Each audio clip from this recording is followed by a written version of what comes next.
Tuminello. Here. Winfrey. Here. Freitag. Here. We have a quorum. We also have Mr. Brooks. Especially late for the most part. Allegiance to the flag of the United States of America and to the republic for which it stands, one nation, under God, indivisible, with liberty and justice for all. I have a motion for approval of minutes of the meeting of May 3rd. Motion. Second. All in favor? Aye. So moved. Approval of the capital improvements executive session minutes of May 3rd. Moved. Second. Moved, second. All in favor? Aye. So moved. And approval of the capital improvements special meeting of May 18th. Moved. Second. So moved, second. All in favor? Aye. All in favor? Sorry. Going to old business, update on Laraway sewer and water.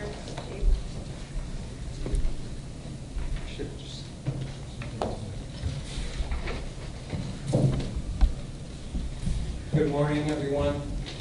Thank you for having this the meeting in this room today. I think it lends itself to the presentation more so than the committee meeting room. Regarding the Laraway Sewer and Water project, the project has been completed. There are a few remaining issues. We're in the process of closing out the contract and evening up the tally between Will County and the city of Joliet for their project costs. So that has become hinged to some other things that we may or may not talk about today, but. And I think what Dave's referring to is, we've got some of these calculations, and there may be a $25,000 payment still owed, but that could be taken into consideration with some other projects in the parking lot and some of our appraisals. But we'll talk about that at a later time. I'm not going to have executive session. We don't have too much more information on the appraisals for the parking lot. I know Nick and Dave have been working on that.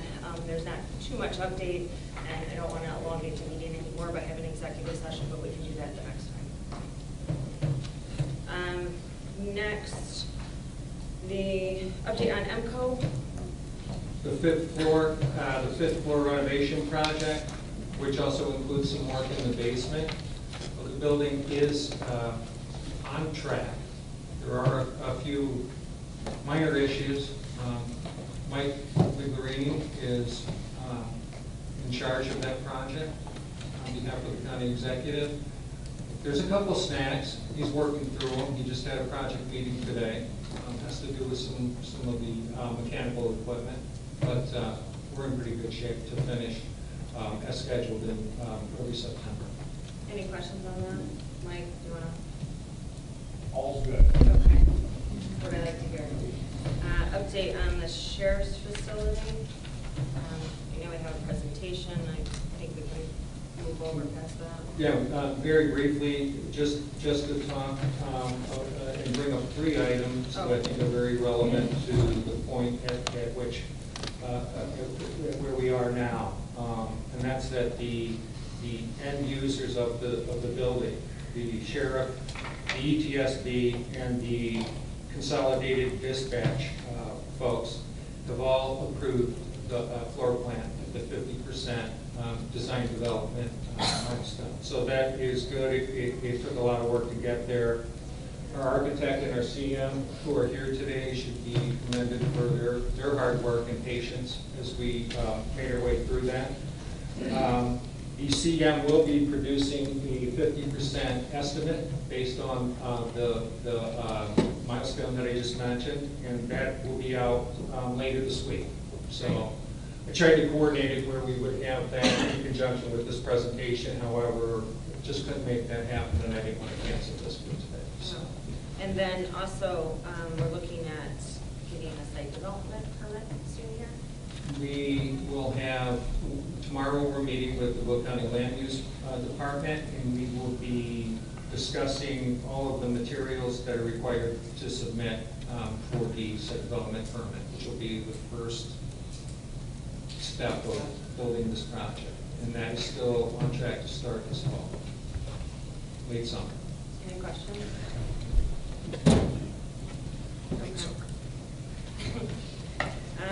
Moving on to the Judicial Center and White update. Dave, you want to talk about, I know that the design contract with White, you've been working on that? Or it's done? That has been completed for a while. I think it's important to notice that we had our first team meeting with the architect, with construction manager Gil Bain, and with the commissioning agent, Farnsworth, on Friday morning last week. And I think we're off to a good start. I think that there are some challenges ahead, but generally speaking, we're looking at moving forward with schematic design and finishing that up also towards the end of the summer.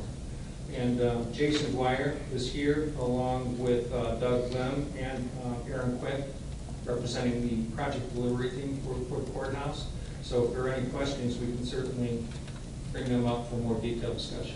I just wanted to add that I know that you had some stakeholder meetings as well. I was able to attend one with, the clerk and some of the judges. They formed a committee for that, which was pretty informative, and that they moved on. And Jason and Gilbane had some more meetings with some of the judges, and the feedback that I've gotten, especially from the judges, because I see them almost every day, is that they're really excited and participating in this. So everyone feels a part of this, and that's what I always wanted was, not just the stakeholders, the county board, the executive, all of us, and our constituents to feel part of this. So I think so far it's moving along pretty well. Since everyone's here, and since there's some questions have come to me, about what is the budget, and I do think that as a committee, you also as the finance chair, we should make it clear what the budget is and what our expectations we'd like to drive everything to a $160 million budget, correct? Correct. We're all, and in that $160 million, we're having a 11-story structure, correct? And then, of course, we drive to how much of a build-up that can be completed. I'm hopeful that we have so much confidence in this team that we'll get a full build-up for $160 million. Not buying that. But nevertheless, well, Mike might say he's not buying it, but I am. I mean, that's not saying sometimes you don't fall a little short, but I certainly don't want to give the team the expectation. I expect them to fall short.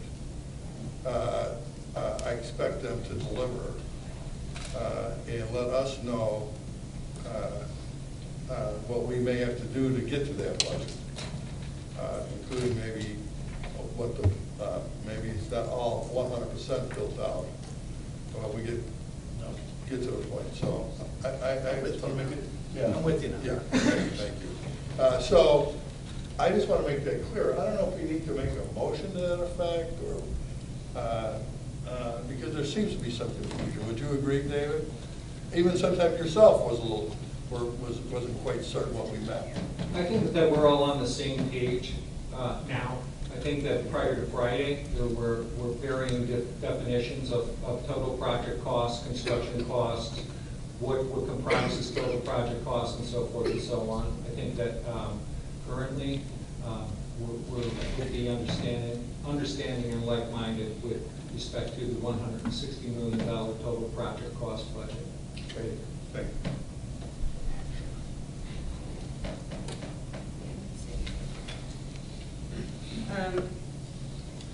Something I wanted to add in regards to the judicial, in regards to number 4 under this is, this is something that we need to consider, and it's not exactly line item on the agenda, but we also need to think about, when and how, and, you know, I'd ask this committee to consider this, is when we're going to look at what is typically called the blueprint for success, and working with labor and management, and making sure that, you know, this committee works with them.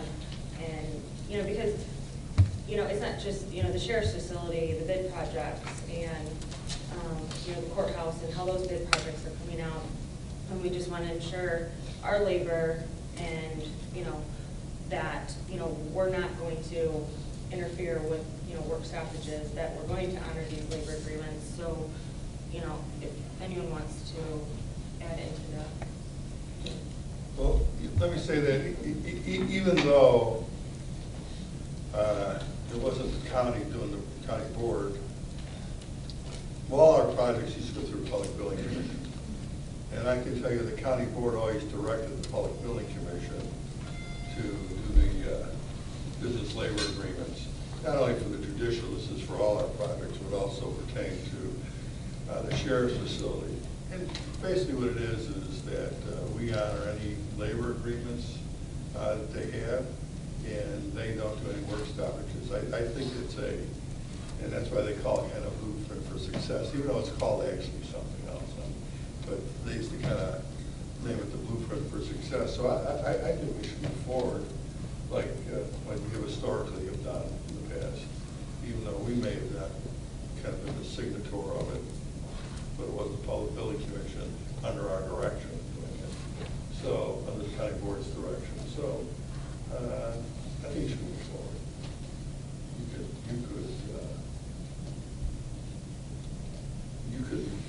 We could take it up with the executive next week for discussion, and if you wanted to move it to the board, full board, we can move this.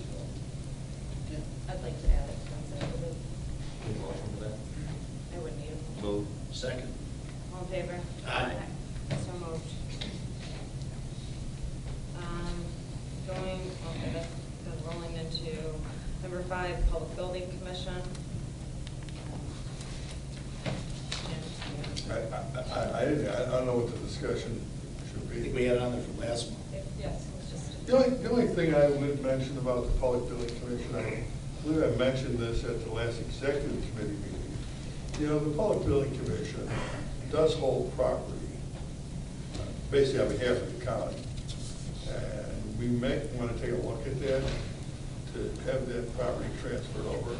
We have the property across the street from on the east of the jail. The property is like run along by the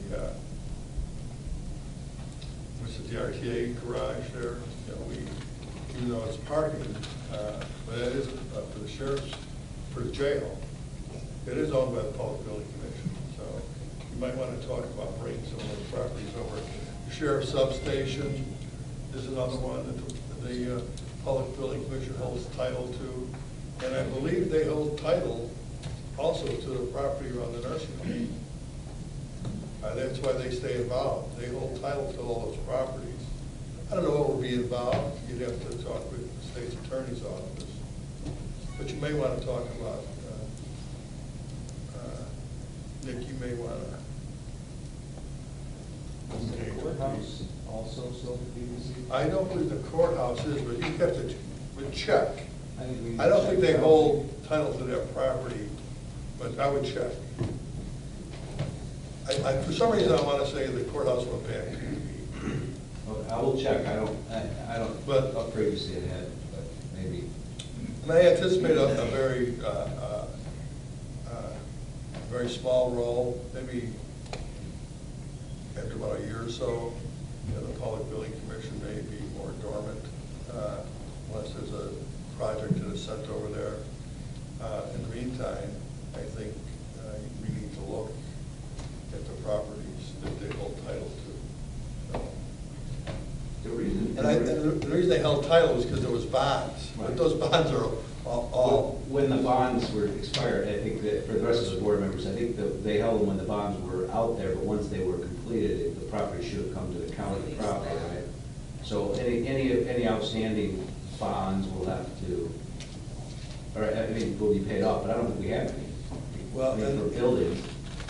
And the recent purchases, which were that property at the sheriff's substation in Crete, and the property, the parking lot across the street from there, that was bought more in recent times. I think they used to be the church over there, Charlie Kane's church. We bought the church, and it turned into a parking lot. That was directed by the county board to do those purchases because they had the funds to do it. You know, I suppose the county could have asked for the funds back and just purchased it. Just so you know, those are straight out purchases directed by the county board to make those purchases, just so you know. Because we had excess funds at that time at the Public Building Commission. You can give the property to my church, Jim. Yeah, I think that's what I was, I think Charlie's church made out okay. But at any rate, we should talk about those being held here. That is probably that's a more administrative function. But you can look into it and see what we have to do. Then advise us on what we may have to do as a board to go that stuff over. I'm sure it's going to take action on the board. I just don't know what we have to do. Okay. Just some other smaller projects under old business. I know we've talked about the annex. The courthouse concrete repairs are completed.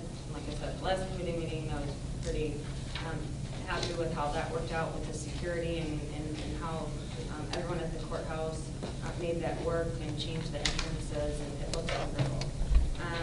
Much safer.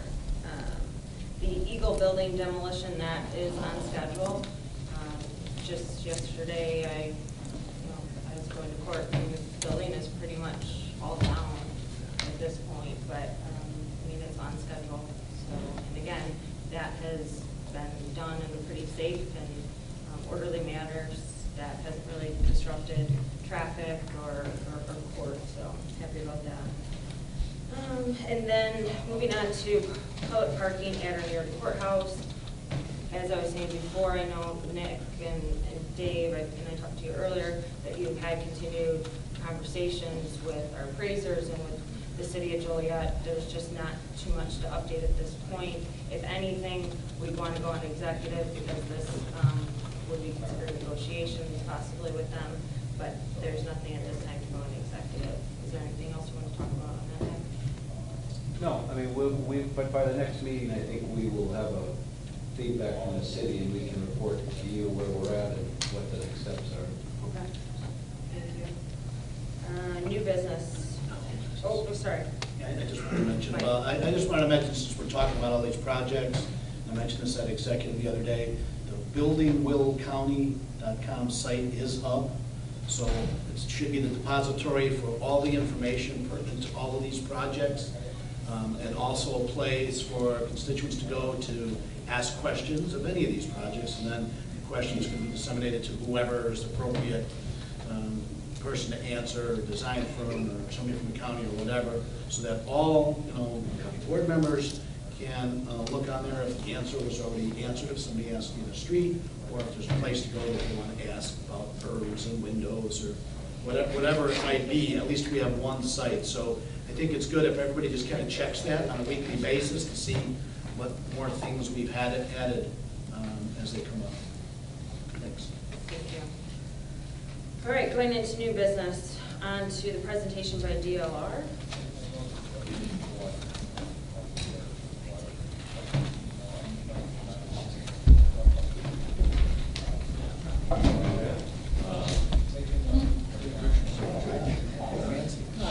I'm Jake Davis from DLR Group. I'm principal with the firm and the leader of our justice and civic practice in the Midwest, and have had the pleasure of being involved with this project since really its outset in design, going through a reprogramming phase that was a significant effort in reducing the building, And that was prior to the point in time where the 911 center became part of the project.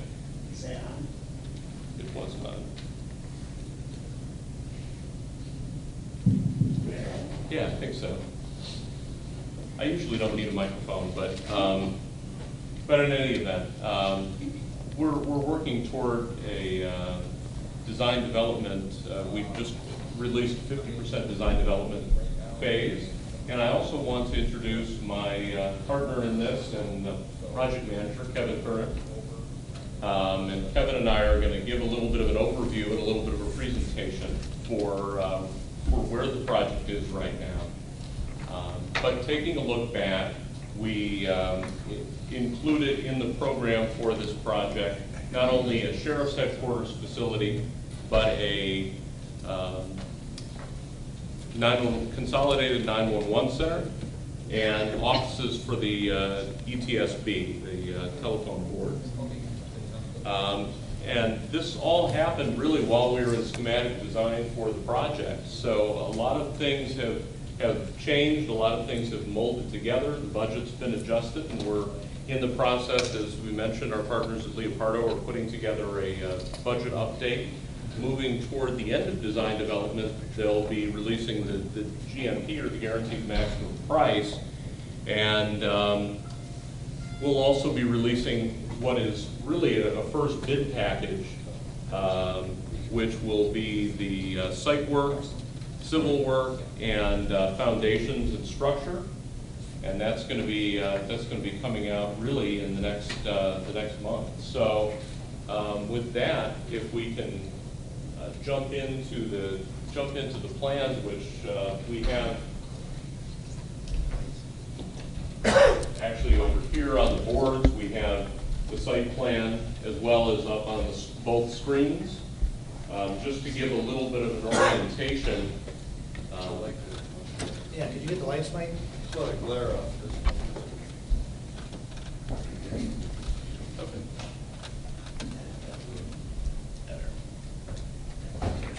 So we'll start with the site plan. Direct your attention to the screen. The area in gray is the station. The area that's a bit darker gray is the two-story sheriff's facility. To the west of that is a one-story E911 communication center. To orientate you on the site, the Laraway Road is to the north, Route 52 to the west. Front door to the station is located where Jake is pointing there. The parking area in front of the building, we have approximately 60 spaces there. Those spaces are for public and visitor use. We have two ingress and egress points to the site, both fronting onto Laraway Road. Staff parking is located to the west, to the south, and wraps around to the east side of the building, where Jake is pointing there. The celly port is that area that you see on the south side of the building there. Ingress to the east, egress to the west. Celly port is a drive-through facility. It can accommodate 5 squad cars. And then the services to the building are all located on the south side. You've got the loading dock, access to evidence docks, the mechanicals, generators, electric transformer, and trash are all located to the south of the building. To the west of the site, we have our detention pond, storm detention pond. And then to the south of the staff parking, we've got a 180-car impound lot. It's a secure fence lot. And just to point out one other feature, the existing sheriff's garage is the gray block that you see to the southeast. Excellent. Unless there are any questions about the site, we'll move on to the plans, and we're happy to entertain questions at the end as well. The first plan that you see in front of you is really a blow-up of the consolidated 911 center. And going back to the site plan, just again to sort of orient everybody, this is the piece that's sort of furthest to the west on the site. So in terms of its layout, there's an entrance right off of the parking on the west side, offices located up into this zone here, with your main dispatch floor at this southeast corner of the building. There are a total of 28 console workstations within this space. 8 of those workstations are these ones that are located furthest to the south, which are set up for training and divisible from the other stations. But 28 total dispatch consoles, and then this zone of the building here really represents more or less the service zone. The servers, the leads, records, files, and so forth, they're all located in that zone. And then there are some shared conference facilities as well as toilets and so forth. And so the 911 center portion of the building, though it is connected, and when we get to our visuals, our exterior renderings, you'll see that it forms really a cohesive whole with the sheriff's facility.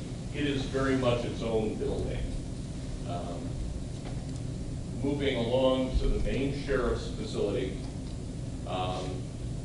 to kind of point out the components, we talked about the 911 center, we talked about ETSP. ETSP is the area up here that's in the orange color. ETSP is part of the footprint of the sheriff's facility, but it also has its own distinct entries and functions more or less as its own space.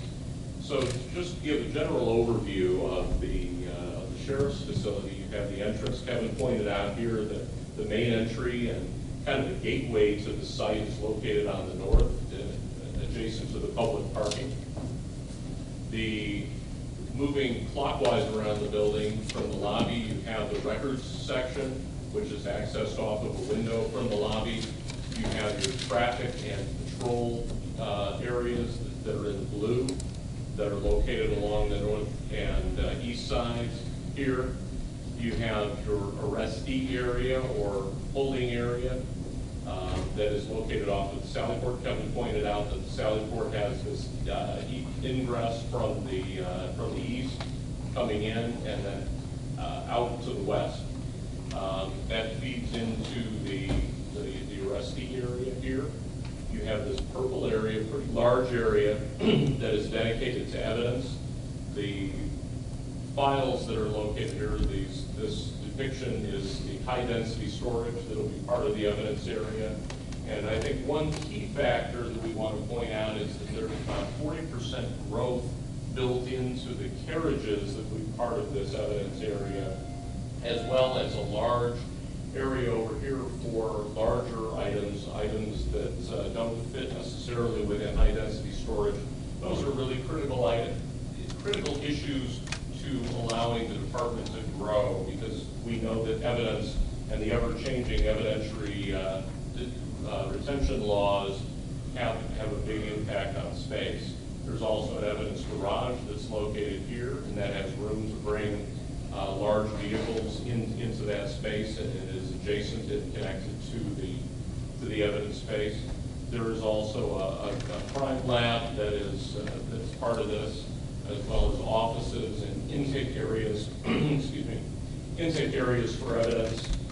From the corridor side, there will be a drop of evidence lockers where evidence can be securely dropped off and maintained into the evidence vault. The area in blue is, Kevin made reference to the kind of back of house areas that create the facility maintenance portions of the building.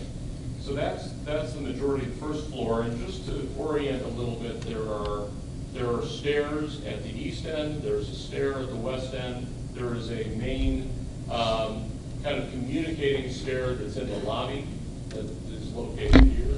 So there'll be easy access from the lobby up to the second floor. And as we go to the second floor plan, it's organized very similarly on the second level. The administration space is up here in the green. The On the south side of the building, you have a variety of investigations functions and the merit commission. And in the northwest corner here, we have our shared training suite. It's a room that is divisible by 3, so it can be used for a variety of small meetings as well as very large meetings. There's a pre-function space that sits here right off of the main lobby, so up these stairs to a pre-function space into this training facility, so it can work more or less independently as well. Moving to the exterior, we provided a few different looks at the building. This is looking from the east side or the northeast. So again, kind of going back to the site plan,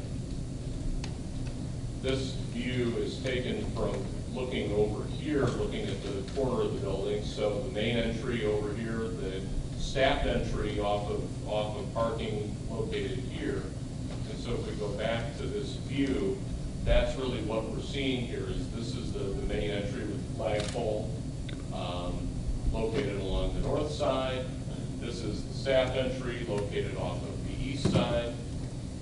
In some generality, and I'll make this comment now, the materials for the building is a fairly simple palette.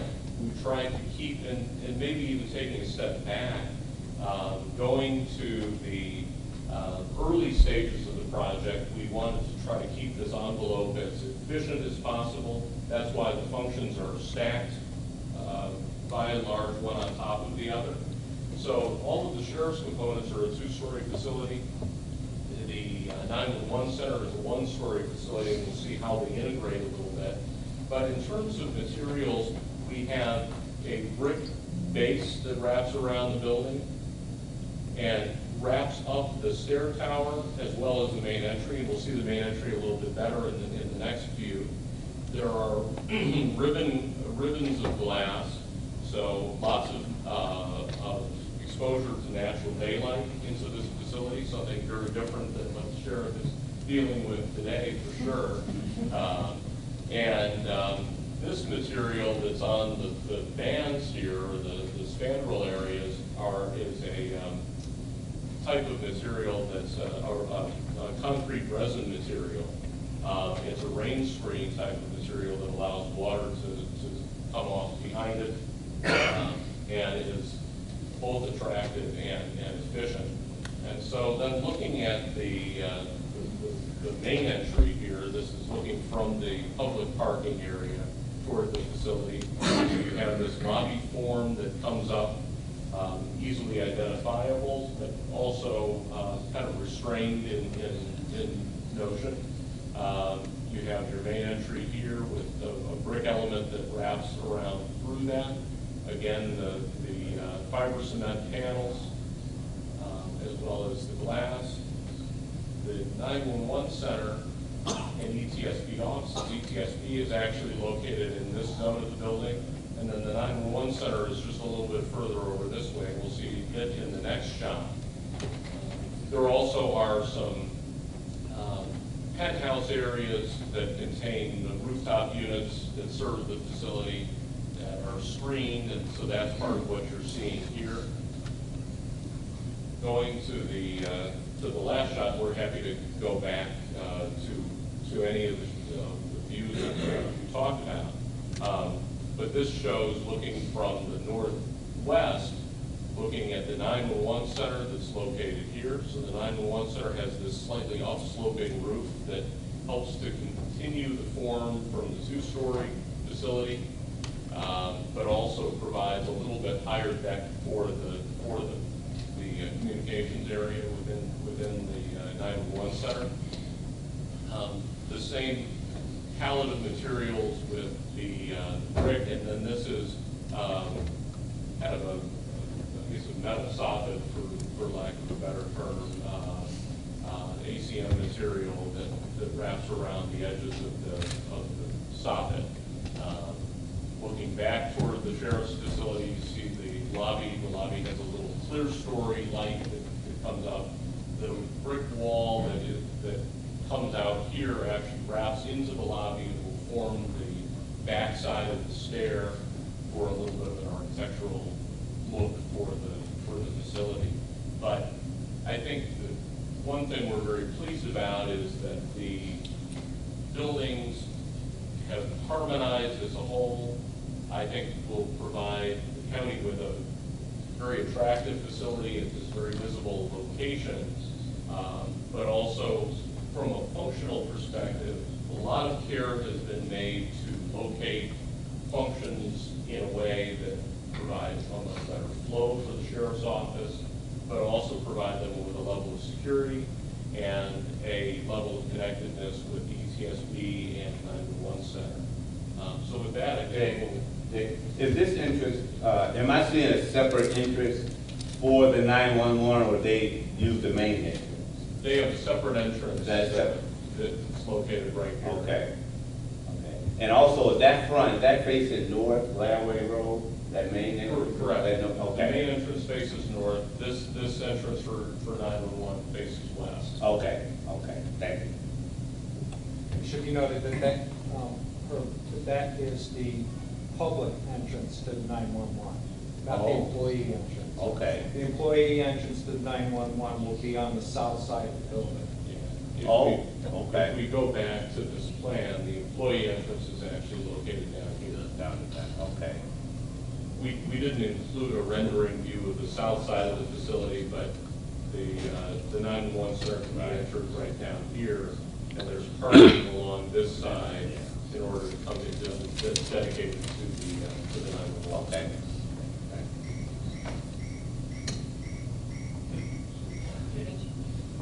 Do we have elevators in there as well? Right in the city? Yes. If we go back to the floor plans, there are actually two elevators which are located right here. So there's a public elevator, and then there's a staff-only elevator that's accessed from the staff side of the building.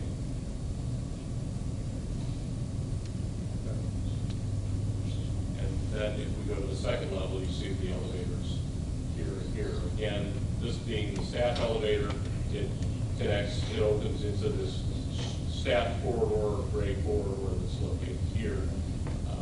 And the public elevator opens into this upper lobby. The yellow area is really an upper lobby.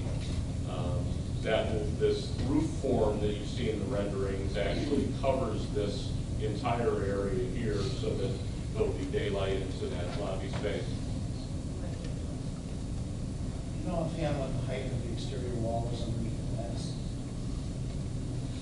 Oh, Below the sill. Yeah, about 3 feet.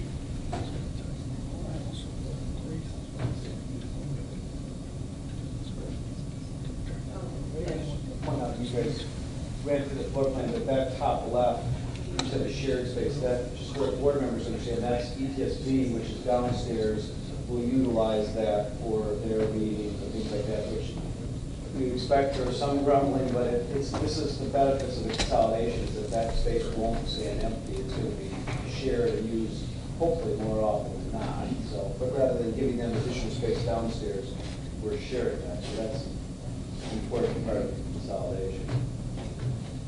No, thanks, Nick. That's a really, really good and important point. This is a multifunctional space that I think a lot of care has been taken in the process to strike the right balance. This is the right balance that makes the best use of the taxpayer dollars, but at the same time toes the line in terms of making sure that the sheriff has their own building, that they have a secure building that's functional for their use. But understanding that there are some compromises really on all sides to afford this to work. So I was wondering, I know that the 911 center has to be built to the certain specs for tornado proof and that, right? Correct. So is the rest of the building built the same, or is it built differently, or, I'm just wondering. It's an excellent question, and I think the thing that's important to understand is that this facility, the sheriff's facility, is still an essential type of facility, so it's built to a higher standard than a typical building. The fact that the 911 center has an even higher level of resilience, really from an everyday point of view, will be pretty much transparent. The fact of the matter is that it meets the requirements, the higher level essential requirements for a public safety answering point.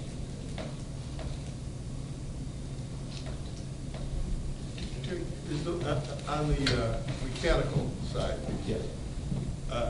is the dispatch center in the sheriff's facility going to have separate, will they be totally separate as far as Yes. mechanical go? Yes? They're served by their own mechanical systems. So they're independent buildings? Basically, they're Separate buildings. And in fact, they're structurally distinct buildings, even though they're conjoined in a way. But there's redundancy built into the power, et cetera. Right, we're planning 2 generators, one for the sheriff's building, one for the 911 center. We're still working through as a team with redundancy for mechanical units, and that's something that we're in the process of evaluating and balancing. Thank you. Any other questions? I'm going to make some other comments and do more with budget, so I don't know if maybe you need to leave this out. And we really have not, unlike the courthouse, where we actually set a budget and say drive to this budget, this has been more program driven. And I still don't know what the budget is. I know you mentioned earlier, Dave, they're at 50% cost estimates. You know, I don't necessarily know if that's the way we go forward and set a budget. You know, so I have some concerns about this is, you know, especially when we have like the CM at risk. Well, where's the risk? If they're setting the budget, you know what I'm saying? It's like, oh, there's no risk at all. Outside, very often there's a higher associated cost, but at risk.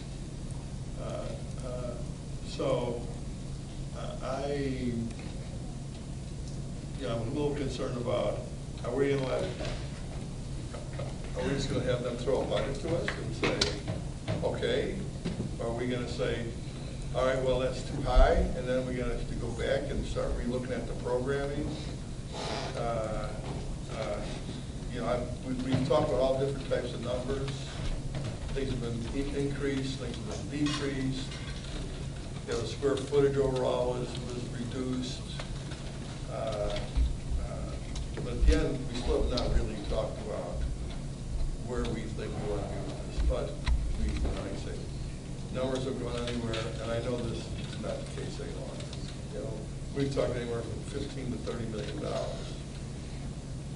I always felt we were in that $24, $25 million area to accomplish what we were looking to accomplish. So what are we looking at budget-wise? I guess, David, I'm looking a little bit at you, but I'm also talking to the entire. I'm actually talking to the entire committee. I mean, this is a committee responsibility. We've talked about it, but now it's just gone forward and said, well, if you get pretty program oriented, is I guess what I'm saying. We wound up adding some for the only thing I know for sure is what the additional cost for the detention for the dispatch center was. You know, we said, well, you know, we're going to add about another $5 million or $4 million, whatever it was. Well, you know, I definitely concur with you in regards to, you know, we had talked to numbers from 15 to 30, and then I think, you know, there had been a concurrence with the committee around 25, but no, I don't think we had further discussion in regards to that. Nick, did you guys? Before Dave jumps in, and I'm careful how much to talk about, because there's still some negotiations with some of these partners to happen. I mean, final negotiations, we've had some preliminary discussions, but Mr. Moustis is right. We were talking 15 to 20 at the beginning when it was just a sheriff's facility. Since then, we've added the dispatch center and the ETSB office. But what I can say today is the ETSB is going to pay us rent, and They're going to pay for their space. and they're going to, if you amortize it over the cost of the lease, which is hopefully it's going to be a long-term lease, that will pay for that space, which we will continue to own.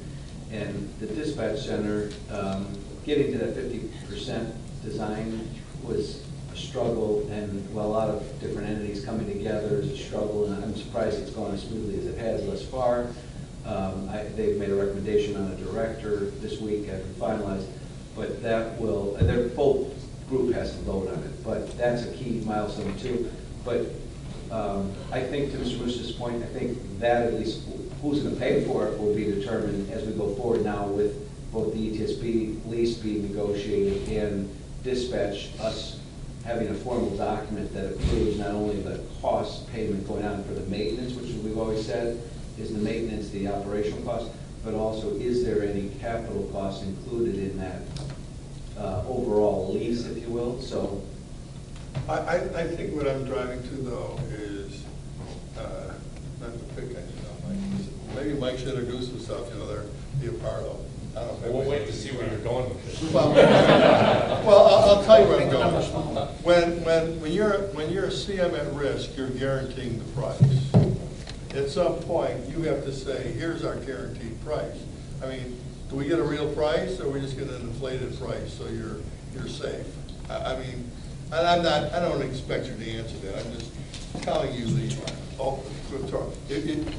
if you're paid a percentage of the project, well, some people would say it's to your interest to have the higher cost because then you get paid more. So, not that I think that, I'm just telling you, I think what's sometimes the issues become when you get in this whole guaranteed pricing business. There's no reflection, I'm just telling you perception. I think you're a fine firm. I think you're going to give us this building for 18 million. 20 million. Mike's going to do this building for 20 million. No. So, you know what I'm saying? I mean, unless we have really some kind of thought of what do we want to spend, so they can actually drive to that number a little bit, rather than them coming back with a number and saying, we're saying, oh, that's way too much, it's out of line, I don't want to have to go through another whole renegotiation on the price, or getting back in and saying, well, you got to cut this, you got to cut that. I mean, I think there's always been kind of a notion with you around 25 million. I don't know what you went for. We may have added a little bit because we expanded, but I do think we have to. I think this committee needs to look at a number, and it's not wait to be told what you're going to spend. Right. Yep, thank you. This morning in the Finance Committee, we were given a breakdown of the bonding structure.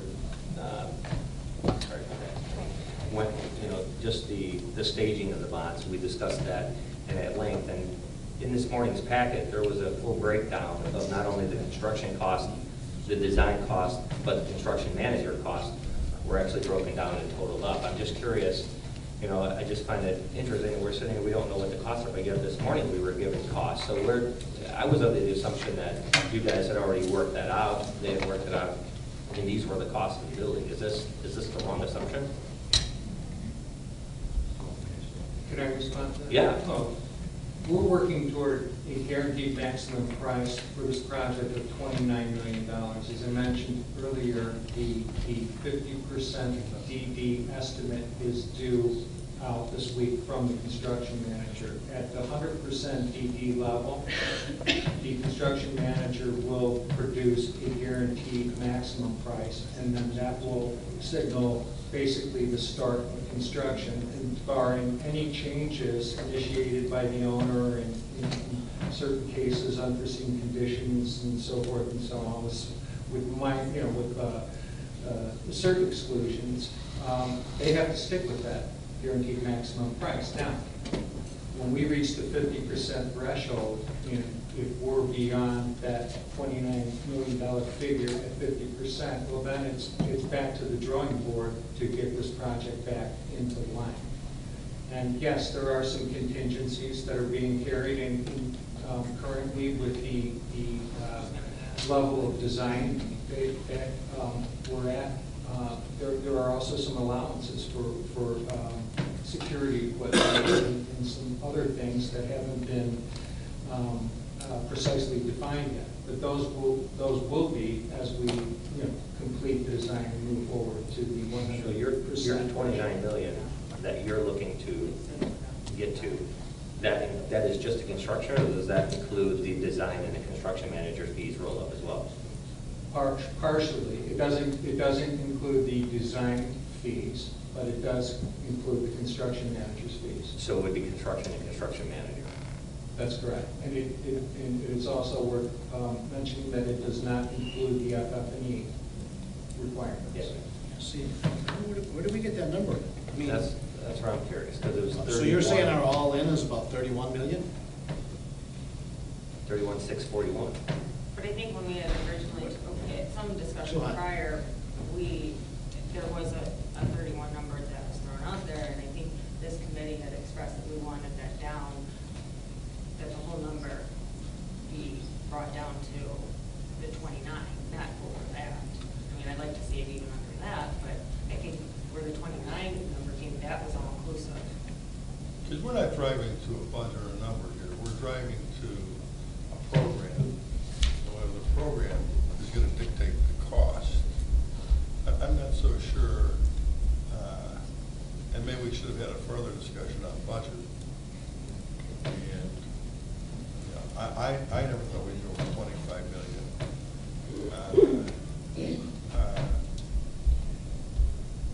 When we added a little bit to the condition fit dispatch center, but then I thought we cut some other areas. So, I mean, I don't know where, certainly this committee's never really talked about setting the budget on this project. I suppose we should. Otherwise, when they come back with cost estimates, what, are we just going to accept the cost estimate? Or are we going to say, well, I don't know. I don't know what the process is going to be here. Yeah, I do think we did talk about the number being under 29, but all in, not 29 plus plus. So based on this, we're 2.5 million over the top end.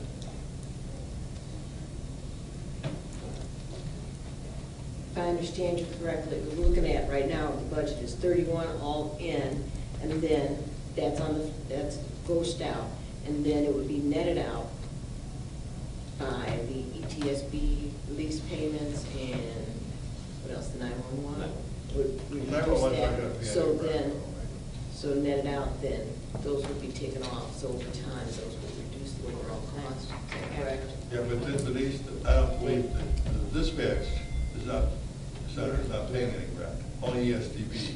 So you'd only use that to net out. That was a good point, that they pointed out, but it's only ESDB that would lower that cost, if they're going to pick up that additional cost.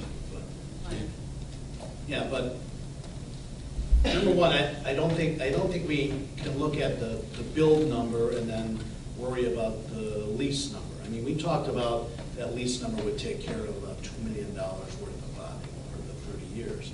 But that still doesn't mean that we shouldn't be driving to a budget. If that budget's 29, whether they're paying more or less or whatever, we need to drive to a budget that we're going to build to. If we're at 29, yes, theoretically, we're really at about 27, which is kind of where we thought we would wind up being, because 2 million of it is being bonded out, or the bonds are going to be paid for by that lease payments. So that gets us to kind of to where we were talking about, just over that 25 range. But to be at 31 and a half, yeah, we're too far.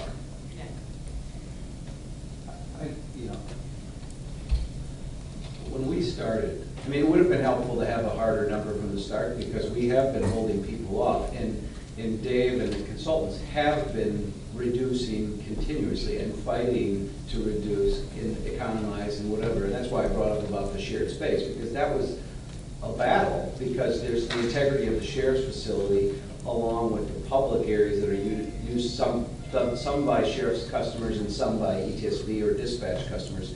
But if we look back months ago, there was a debate of, was the sheriff's facility 15 million all in, and then we were talking about a higher number like 20, 22, whatever. I don't know the exact numbers, Dave may be able to, the consultants, but I think we ended up, the sheriff's facility is under 20 by itself. It's that we added in the growth in this project was the dispatch, which we agreed as a group, I think, to do, and the ETSB was just, it was an opportunity. And I know what you're saying about how that money's paid back, but we were thinking 15 million for the sheriff's facility originally, and when we programmed it all out, that wasn't going to be enough to get everything they needed in there. We talked 18 to 20, Nick, but I Right. mean, even if we figured we're at 20, you're saying that 911 and ESD is 11, $12 million? No, I think it's probably, Well, the sheriff's facility already had 5,000 square feet for the dispatch. we had to have Right. 10. So we had 10,000 square feet to the dispatch, correct? Which I don't think is excessive for comparable facilities. No, but talking about the number, that 5,000, like Jim was saying, was in our original number, and we were talking at 18 to 20 probably number. So if we are at that 18 to 20 number, theoretically including 5, we should take that 5 off of the 911, which means we're even paying for a smaller piece of 911, and it's costing us 12 million more. That doesn't make sense. Well, there is site costs, which some I of was you, gonna bring up site costs. which site costs are there regardless, and if we had, this is the debate at ETSB. ETSB could have, the 4 agencies that could come together could have gone and built the facility somewhere else. Understand. They would have had independent site costs. By coming to us, they're reducing their site costs, and they're sharing, and the cost of the project is sharing with us. One parking lot serves all these entities, not building at different sites. That's the role of this, but I don't know. I mean, I think it would have been helpful to have a harder number early on, because we've been driving to what we thought was the number, I think, is the simple answer. Well, 29 was that number, but it was all in. Well, I And Yeah, that maybe was we in can the go back site to work, the 'cause- meeting and see the records on that. Yeah, I don't think that's. And we did throw in site work. We mentioned, we thought the site work could be pretty substantial cost, actually. Our facilities at Laramie, we've known for a long time, needed some substantial site work as far as Right. drainage and what have you. That's why there's the big pond to the west. I mean, it's dealing with the drainage issues that have been there for a long time. If I may, I'd like to make a suggestion that we reconvene and take a closer look at the dollars and how they're being allocated within the context of the sheriff's department, within the context of the ETSD space, within the context of the dispatch center, and within the context of the site, because that is the expectation for the 50% estimate, which is going to be published this week. Right now, it's you know, we could talk about that. I would think it would be a lot easier to put our arms around if we have the numbers in front of us. And that was my hesitation, that's why I was thinking Is about. the 911 FFE, is that part of the whole number? Well, most of they're on their own for their FFNE. Okay. Most of their stuff is going to relocate. Right, that's what I thought, but we're not buying any No. furnishings for that. And we're not buying any furnishings For for. ETSB. Right. All right. Right. No, I was just Oh, going I to say, I thought you agree were- with that assessment. I think at the 50% mark, we'll get a better handle. And if it could be broken down in those 4 segments, so we can get a better understanding of the site work, you know, the ETSB 911, and see what the true reality of what we're going to be spending on the police station. And we'll do that from there. Anything else? Thank you. Thank you. Thank you. Any other questions? Okay. Going on to other new business, authorizing the county executive executive to execute a lease extension for the First Midwest Bank. If you all recall that we had a lease agreement with them, it's at the point where it's about to expire. There's a clause in the contract that allows for Midwest to do a month-by-month lease. I'm not really sure if we need to vote on this. The contract's already there. It's already signed. If this is an extension of the contract, I don't think we need another resolution on this. I think we just allow the contract to unfold as need be. So I don't think a vote needs to. The chairwoman and I did talk before the meeting. We originally thought we needed a resolution. I mean, if we need to document it or memorialize it, that's fine, but I don't think we do because it is a contract. But if I could share just real quickly, I mean, this lease was originally started in August 2014. From then until August of this year, the First Midwest has been paying us $15 a square foot, which amounts to about $292,500 a year. That is slightly above the market rate in downtown Joliet. But when we originally negotiated this contract, we had a third-year option, but we bumped it up to $20 a square foot. So for the 6 months from August to when their targeted departure date is February of 2017, they're going to be paid us $20 a square foot, which is a premium, which is good for us, not so good for them. But the reason we did that was to encourage them to leave so we could get the building eventually. But if they were going to stay, we would make some additional money. So by my quick math, if they stayed for the full 6-month extension, we'll have collected $780,000 back from First Midwest. So in some ways that goes to offset the original cost of the building, which was approximately $4 million in change, which I think is what we envisioned when we did this. It was a good move by the county. Rather than have a building sit empty, we collected rent back, and that was strictly for the first floor, I think, because the upper floors we took in for the share. So this is a positive thing, but it will, based on the letter we received from Jim Rolfe and First Midwest, this will just trigger this month to month, and they will pay us the $20. But that is significantly above the west side of Joliet. When we priced before, $15 a square foot was more west side prices. Downtown was 10 or 11, but they needed the space and they want to move, and it was a good deal for the county, I think. And at Jim Rolfe, I said thank you for being such a good corporate partner with the county. So. And I think what we need to reiterate is, this lease agreement with Midwest, our prior conversation with the sheriff's facility and the courthouse, I mean, these all go hand in hand. Quite honestly, they're all on the same timeline. And so we, as a committee, I know we've been and need to continue to be cognizant of that, to keep this aggressive timeline going and to make sure, it's, the budget is driven and the timeline is going to, then get the sheriff's facility or the sheriff's employees out of Midwest and Midwest Bank out, so then we can then move towards the courthouse. So it all goes hand in hand. We all need to remember that, and so far I think we've done an excellent job in that. We need to keep going. By the way, I would agree with that. We should always think of these projects, it is just one timeline, right, David? You can't do one without the other, so you have to look at the timeline for both projects. That's correct, and we're also looking at some contingency planning as well.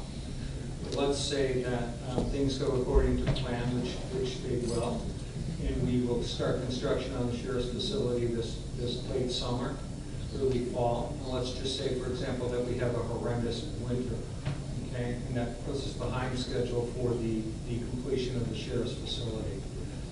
The project delivery team for the courthouse, White and HOK and Gilbane and Farnsworth Group, during our meeting last Friday, we looked at the possibility that once First Midwest Bank vacates the building and no longer is conducting business on the first floor, we might be able, if we need to start that courthouse building and some of the early work before the sheriff vacates and moves to his new facility. So we're looking at and exploring all the different options that are available, within that framework. And even so, on the timetable, we always figured that at the best, the sheriff will be moving in mid to end summer. But we've got enough slop that even if they don't move in until the end of next year, December, we still figured on demo, well, maybe starting in November, December, but maybe January, February. So I think we still have enough in between time there in the schedule. But the point is, though, But it is, you yeah. can't we do one knock without the- the other. Not knocking the building down, the guys are still. Agreed, and that's certainly not the preferred scenario. Yeah. Moving on to authorize, number 3, authorizing the Will County Executive to execute a contract with HR Green. And this is for the landscape design for the new Will County Sheriff's Department facility located on their way. I need a no, I said on number 2, we don't need, there was a resolution, but we don't need it. It's a contract, it's a paragraph of a contract, so yeah, so we don't need a vote on that. I'll mention on the HR. Number 3, okay. Why is the HR Green that design, why is that separate from the CM? I did not procure that initially, that design service initially as part of the basic services for design of the sheriff's facility. Right, but again, so is that part of the 31.5 or is that on top of the 31.5? That would be on top of the 31. As well as the landscaping itself? No, we're carrying a line item, we're carrying a small line So item. only the design is not part of the That's correct.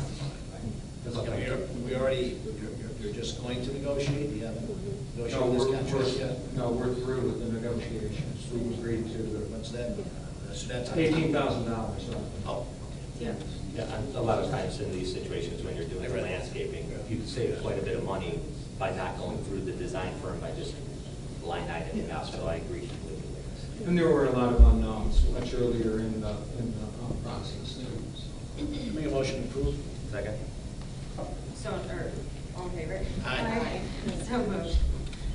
Number 4, authorizing the county executive to execute a professional service agreement with Farnsworth Group for the building systems commissioning service at the new Will County Courthouse. Moved. Second? Second, all in favor? Aye. So moved.